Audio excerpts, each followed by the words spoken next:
I'm certainly, I don't think I am in agreement with Nigel Cameron in characterizing you as an amiable man and a modest man.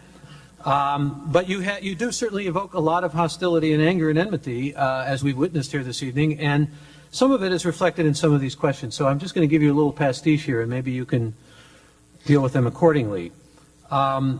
If all life is equally valuable and therefore equally worth saving, how should limited... Well, wait, no, let me go to something else here.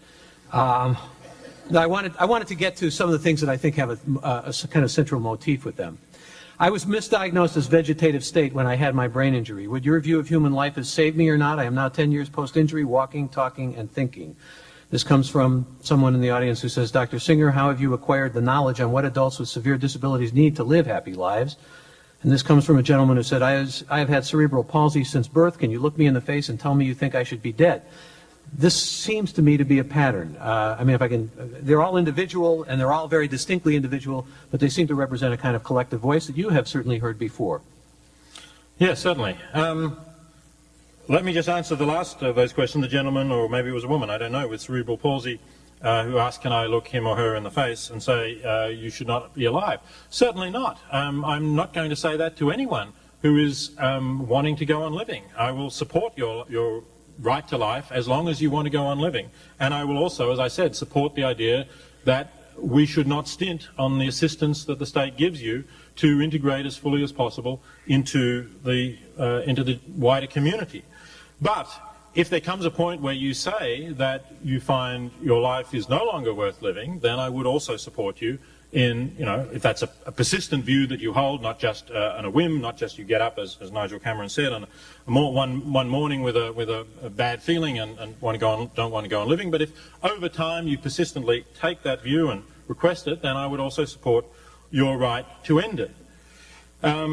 If we ask, how does one decide that? Well, as I've said, I don't want to make that decision, but I do think that well-informed parents are the best ones to make it. And, you might say, well, if your parents had had that information, they would not have kept you alive.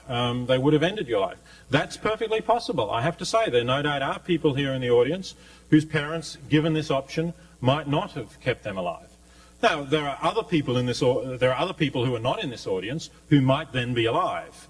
For example, it's quite possible. Many couples have a sense of how many children they want to have. If their newborn infant with a disability had died in a week or a month after birth, perhaps they would have gone on to have another child who would now be alive and living, let's say, at least equally as good a life as those of you who are in this audience who feel that your lives were in jeopardy.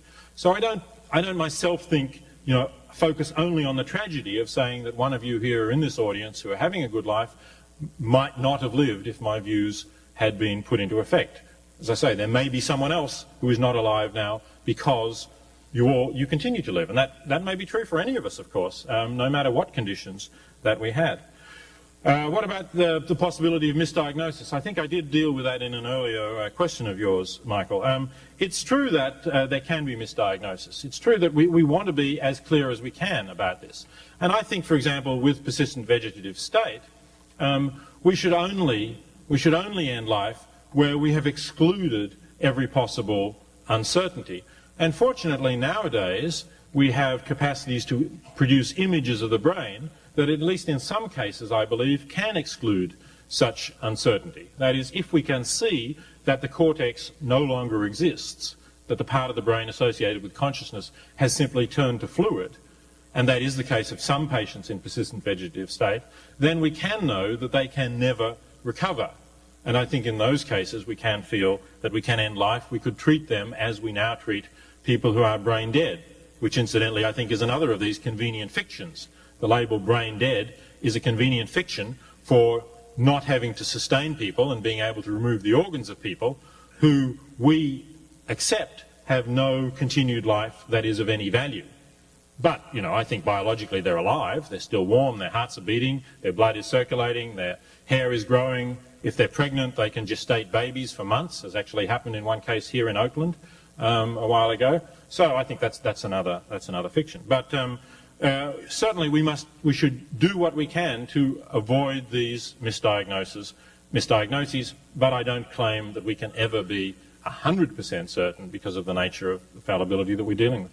There are a plethora of questions here. We'll get to as many as we can.